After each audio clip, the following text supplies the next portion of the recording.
जब समाज जागता है तो बदलाव की नींव मजबूत होती है और जब समाज एकजुट होता है तो विकास की नई इबारत लिखी जाती है।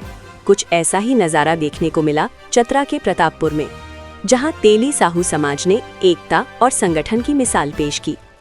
चतरा जिले के प्रतापपुर प्रखंड मुख्यालय स्थित परियोजना कन्या मध्य विद्यालय परिसर में अखिल भारतीय तेली साहू समाज द्वारा एक भव्य सम्मान समारोह सह प्रखंड स्तरीय समिति गठन कार्यक्रम का आयोजन किया गया। इस आयोजन में विभिन्न गांवों से सैकड़ों की संख्या में समाज के लोग पहुंचे और पूरे परिसर में उत्साह, ऊर्जा और एकजुटता का माहौल देखने को मिला। कार्यक्रम ने ये साफ कर दिया कि समाज अब अपने अधिकार, सम्मान और विकास को लेकर सजग और संगठित हो रहा है। कार्यक्रम की अध्यक्षता प्रखंड अध्यक्ष नारायण साहू ने की, जबकि मंच संचालन भोला साहू और वीरेंद्र प्रसाद ने संयुक्त रूप से किया। कार्यक्रम के दौरान वक्ताओं ने समाज को एकजुट रहने, संगठन को मजबूत बनाने और आपसी सहयोग की भावना को आगे बढ़ाने पर जोर दिया। वक्ताओं ने कहा कि कोई भी समाज तभी आगे बढ़ता है जब वो शिक्षा, जागरूकता और आर्थिक रूप से सशक्त होता है। उन्होंने युवाओं से विशेष अपील की कि वे समाज के विकास में अपनी सक्रिय भूमिका निभाएं। इस दौरान जिला स्तरीय पदाधिकारियों की मौजूदगी में सर्वसम्मति से नई प्रखंड समिति का गठन किया गया, जो कार्यक्रम का सबसे अहम हिस्सा रहा। प्रतापपुर प्रखंड के लिए प्रमोद साहू को अध्यक्ष, मनोज साहू को सचिव और प्रेम कुमार को कोषाध्यक्ष चुना गया। वहीं युवा प्रकोष्ठ में सत्यम साहू को अध्यक्ष, मुकेश साहू को सचिव और अभिषेक कुमार को कोषाध्यक्ष की जिम्मेदारी दी गई। महिला मोर्चा में पूनम देवी को अध्यक्ष, गीता देवी को सचिव और राजमती देवी को कोषाध्यक्ष बनाया गया, जो समाज में महिलाओं की बढ़ती भागीदारी को दर्शाता है। इसके अलावा संरक्षक मंडल में समाज के वरिष्ठ और अनुभवी लोगों को शामिल किया गया, जिनमें राम सेवक साहू, शंभू प्रसाद साहू, नारायण साहू, भोला साहू और आनंदी साहू का नाम प्रमुख रहा। कार्यक्रम के दौरान सभी नवनिर्वाचित पदाधिकारियों को फूलमाला पहनाकर सम्मानित किया गया और उनके उज्जवल कार्यकाल की कामना की गई। पूरे माहौल में उत्साह और गर्व का भाव साफ दिखाई दे रहा था। कार्यक्रम के अंत में प्रखंड अध्यक्ष ने बताया कि समिति का विस्तार जल्द ही किया जाएगा और समाज को और अधिक मजबूत बनाने के लिए लगातार प्रयास जारी रहेंगे। एकजुट समाज, सशक्त समाज और जागरूक समाज, यही है विकास की असली पहचान। आगे देखिए कार्यक्रम में मौजूद पदाधिकारियों और समाज के लोगों की क्या रही खास प्रतिक्रिया। न्यूज़ के लाइव, भरोसे की पहचान। समाज में अगर हिस्सा नहीं लेते हैं तो आप पॉलिटिक्स में क्या लिखना दिखा, सिर्फ आप वोट में रहेगा, कुछ नहीं रहेगा। आपकी सिर्फ वोट में गिनती होगी, इसके सिवा किसी चीज में आपकी गिनती नहीं होगी और आप अपना अधिकार से हमेशा वंचित रहिएगा। लोग जानता है, ये आप सुनते होंगे, एक कहावत थी, कुछ लोग पूजा पाठ पर बैठे थे तो लोग बोलने आए, बाबा किसका आज बलि देना, तो किसी जानवर को ले आए, तो ले आए घोड़ा को, बोले ना इसका बलि नहीं पड़ेगा। बोले एक तो इस पर बैठकर हम लोग सवारी करते हैं, इसलिए इसका बलि नहीं पड़ना चाहिए।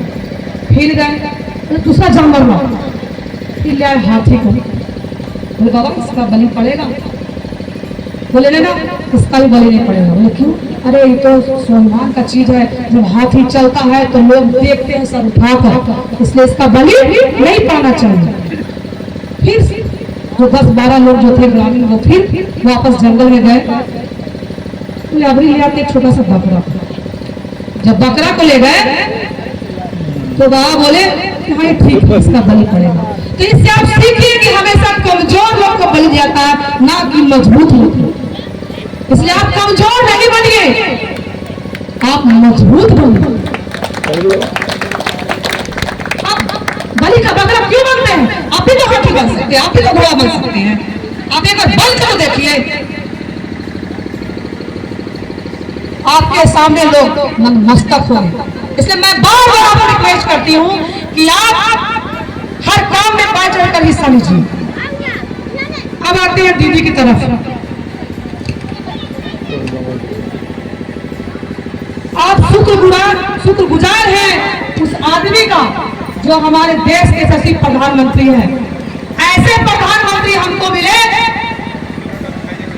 कि मुझे हर कुछ दे दिए। कितना दिन से हम लोग संघर्ष कर रहे थे कि महिला को भी आरक्षण मिलना चाहिए, महिला को आरक्षण मिलना चाहिए, और ये मोदी जी है ना, बिना लड़ने झगड़े हम लोग को 33% आरक्षण दे दिए। अब बताइए कि आप अपने समाज में जब एक पद के लिए लड़ रहे हैं तो आप विधानसभा, लोकसभा और पंचायत में कैसे जाइएगा? क्योंकि एक से वहां धुरंधर महिला रहेगी।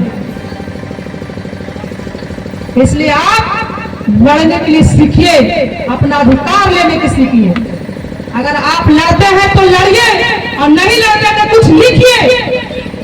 अगर लिख भी नहीं सकते हैं तो जो लड़ता है आपके लिए, उसके लिए कम से कम उसको सपोर्ट कीजिए, उसका बढ़ावा दीजिए। अगर वो भी नहीं कर सकते हैं आप, तो कम से कम किसी का पैर नहीं खींचिए। ये सभी समाज से मुराद है, क्योंकि आपके हिस्से का लड़ाई वो लड़ रहा है। आपको भी आगे आने का मौका मिले। तो मैं आपसे एक छोटा बात बता रहा हूँ, झारखंड सरकार में के मंत्री, केंद्रीय मंत्री अन्नपूर्णा देवी जी भी हैं, शायद आप लोग सुने भी होंगे नाम। गिरिडीह में जो जिनका घर है, तो वहां पे गिरिडीह में हर एक प्रखंड में उन्होंने साहू समाज भवन का बनवाने का काम किया। वो लीडर है, वो महिला वैसली है। आज कर्मा देवी का जो पूजा होता है, उस पर उन्होंने अवकाश घोषित करवाया गिरिडीह में। तो ये सब पिछड़ा मानते हैं कि चतरा सूर पर काफी अच्छा एक्सपीरियंस है, लेकिन प्रतापपुर प्रखंड में हम लोग अपना समाज काफी नीचे है। इस पे फोकस रहेगा कि जो भी अभी न्यू कमेटी गठन हो रहा है, इस पे अच्छा वर्क करेगी, और जहां तक मेरा सहायता रहेगा मैं हेल्प करूंगा। मैं अपनी बारी को समाप्त करता हूँ। जय हिंद, जय भारत, जय जवाहर।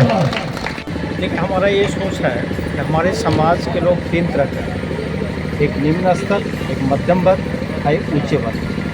तो मध्यम वर्ग वाले लोग समाज के प्रति विशेष ध्यान देते हैं, लेकिन ऊंचे वर्ग वाले लोग जो है मात्र 20% समाज के प्रति ध्यान देते हैं, और निम्न स्तर वाले लोग भी आपका 20% ध्यान देते हैं। तो हम लोग का एक उद्देश्य है कि तीनों वर्ग के लोग एक साथ हम लोग चलें, नीचे वाले भी लोग ऊपर आवे और ऊपर वाले भी लोग हम लोग को साथ। एक उद्देश्य। किन किन पदों के लिए चयनित हुए हैं प्रखंड में? अभी अध्यक्ष, सचिव, कोषाध्यक्ष। पंचायत स्तर पे भी इसकी गठन हुआ? हाँ, पंचायत स्तर की भी गठन हुई है और प्रखंड स्तर का भी गठन हुई है ना। हम लोग ग्रामीण स्तर तक का आपका कमेटी बना रहे हैं। एक चीज़ और देखने में आता है सर, कि जैसे गठन तो बहुत धूमधाम से होता है और प्रखंड स्तर, इसके बाद फिर सब कुछ विलुप्त होता है। फिर कभी बीच में कोई कार्यक्रम, बैठक, गठन ऐसा देखने में मिलता है। हमको लगता है 2 साल पहले यहाँ गठन हुआ था, पिछले बार वहाँ पर, इसके बाद तो आज गठन, इसके बाद मुझे लगता है कि आप लोगों की बैठक नहीं हुई होगी। नहीं, बैठक पूरे जिला में हो रही है। जिला में प्रखंड स्तर पर कमेटी गठन किया है, कुछ तो प्रखंड स्तर पर लोगों को एक बार पूछा जाए क्या क्या यहाँ की कमेटियाँ जो है प्रयास किए हो, लेकिन ज़्यादातर बिजनेसमैन है, ये समय थोड़ा कम दे रहे हैं। अब जो है आपका पूर्ण रूप से समय देंगे।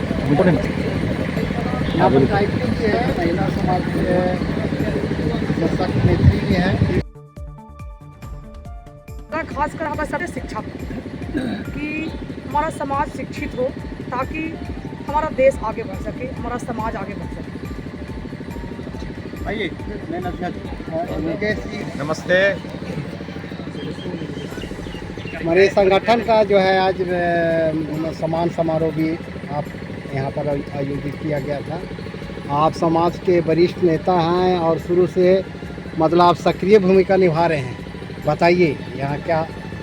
देखिए, हम लोग समाज को संगठित कर शिक्षित करने के लिए, ताकि हमारा समाज शिक्षित होकर आगे बढ़े, इच्छा का में, और हम लोग इसलिए बात करते हैं कि समाज संगठित हो, शिक्षित हो और विपरीत परिस्थिति में एक दूसरे को काम आते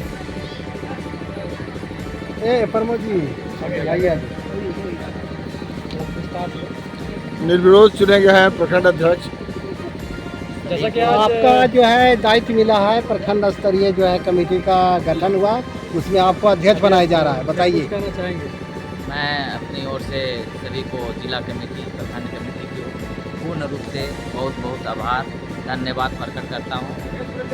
जिस तरह से मेरे ऊपर प्रखंड कमेटी और जिला कमेटी ने भरोसा जताया है, मैं उसको पूरी ईमानदारी और निष्ठापूर्वक अपने दायित्व को निर्वहन करने का प्रयास करूंगा।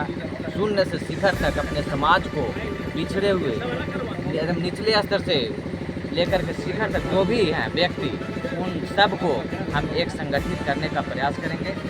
और अपने अभी तो ज़्यादा हम नहीं बोल पाएंगे, इसलिए कि अभी भाई कमेटी द्वारा मुझे निर्वाचित किया गया है। ये समय बताएगा कि मेरे समाज में ज़रूर बदलाव देखने को आप लोगों को मिलेगा।